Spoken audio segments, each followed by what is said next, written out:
On a shelf of black rock scoured by a million years of screaming wind, the Emperor Penguin Colony was a city of tuxedoed faith. Life was a brutal, beautiful, and unalterable ritual. The great huddle against the endless night, the silent vigil over the egg, balanced on tired feet, the synchronized plunge into the ink-black. Krill swarmed sea.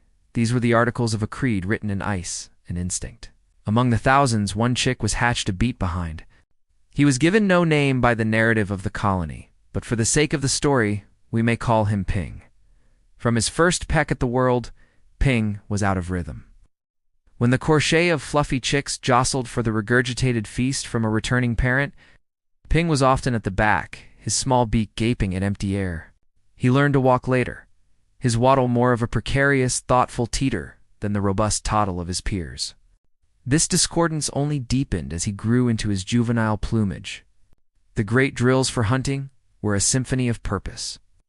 The young males would practice their porpoising, their deep dives, their lethal speed in the water. Ping would try, but his mind seemed elsewhere. He would dive, but instead of focusing on the phantom krill, he would find himself captivated by the way the sunlight fractured into impossible colors through the ceiling of ice above, or by the mysterious dark shape of a distant undersea mountain range. He would surface, not with the triumphant posture of a hunter, but with a distant look in his dark eyes, as if he had visited another world and was reluctant to return. He was weird in the colony's unspoken language. He did not properly engage in the preening rituals that solidified bonds. During the desperate, joyful chaos of mating season, when the air vibrated with trumpeting calls and displays of sleek feathers, Ping stood apart. He felt no pull towards the frenzied competition. The calls sounded not like promises, but like echoes in a vast, empty cathedral. He would look past the throngs, past the endless flat white of the ice shelf, to where the world tore itself upwards into the sky. The mountains, jagged purple line against the southern horizon, veiled in perpetual cloud and storm. They did not call to him in words, but in a feeling, a profound, aching silence that promised a different kind of cold. A solitude that was not loneliness, but space. The colony's life was one of profound communal meaning, a struggle for survival so intense it left no room for question. But Ping was haunted by a question he could not form. He felt a yearning that had no place in the cycle of huddle, hunt, breed, and endure. He dreamt not of the rich, nourishing sea, but of the barren, soaring heights. He imagined not the warmth of a mate in the huddle, but the clarity of standing alone on a wind-blasted peak, where the only sound was the universe breathing.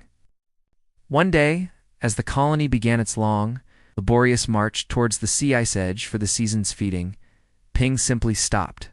He watched the living river of his kin flow around him, a tide of black and white purpose. His heart, a small hot drum in the cold, beat a frantic, rebellious rhythm. To stay was to live a long life of safe irrelevance, a footnote in the colony's story. To go was to step off the page of the world entirely. He turned his back on the sea. He faced the mountains. The first miles were a cacophony of instinct screaming at him to turn back. Every fiber of his being, forged by millennia of evolution, knew this was suicide. The ice here was not the packed, reliable shelf of the colony. It was treacherous, cracked, and rose in subtle, exhausting inclines. The wind, which the huddle broke for the community, now hit him full force, a physical wall of frozen needles. He had no store of fat from successful hunting. His body, already slight, began to burn through its reserves with alarming speed. But with each painful, waddling step, a strange peace settled upon him. The screaming instincts faded, replaced by the sheer monumental reality of the task. He was not fleeing. He was journeying. He hunted not for krill, but for the next sheltered overhang against a blizzard. His mate was not another penguin, but the next distant peak he set as his goal. His colony was the vast, empty landscape itself, and he was its only citizen. He learned the personality of the ice. He navigated blue crevasses that glowed with an inner light, giving them a wide, respectful berth. He endured whiteout blizzards by huddling not with others, but with himself, tucking his beak into his feathers and becoming a living monument to patience. He saw things no penguin of his colony had ever seen. The eerie green shimmer of the aurora australis painting the glaciers in otherworldly light, alone.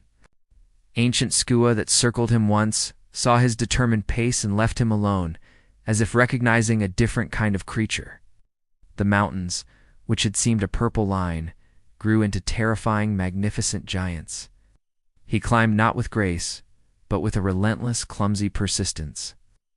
His feathers, once sleek, became matted with frost and windburn. He was starving, sustained only by the occasional lick of ice and the desperate, consuming dream that drove him. One afternoon he reached a high plateau.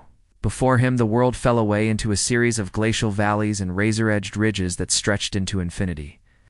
The sun, weak and low, broke through the clouds and bathed the scene in a rose-gold light.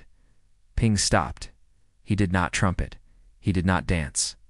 He simply stood. He had found it, the silence he dreamed of. It was vast, deep, and absolute. It was not empty, but full of wind-sculpted snow, of the distant rumble of an avalanche, of the sheer, awe-inspiring scale of a world untouched by huddles or hunts. Here he was not last. He was first and only. He was exactly where he was meant to be. The cold, held at bay for so long by the fire of his purpose, finally began to seep into his core. He was tired, profound, sweet tiredness. He nestled into a hollow of snow that looked towards the next, impossible, beautiful range. His breathing slowed. His dark eyes, which had held the reflection of 1,000 unusual wonders, stayed open, fixed on the horizon. He did not die with regret for a mate unfound or a chick unraised. He did not die with the fear of the colony's judgment. He died with the image of the mountains in his soul, and the taste of a freedom so complete it transcended hunger. His long hope had not been for survival, but for authenticity, and in that he had succeeded utterly. The blizzards would eventually cover his small form, making him a part of the mountain he loved. No krill would nourish his body. Instead, the elements would take him back, slowly, over centuries. He left no genetic legacy in the colony's great stream, but in the grand and different narrative of life, Ping wrote a different kind of story. A story that said the meaning of a life is not only in the continuation of the chorus, but sometimes beautifully tragically in the holding of a single clear and different note against the wind until the very last breath. He was a penguin, and he went to the mountains.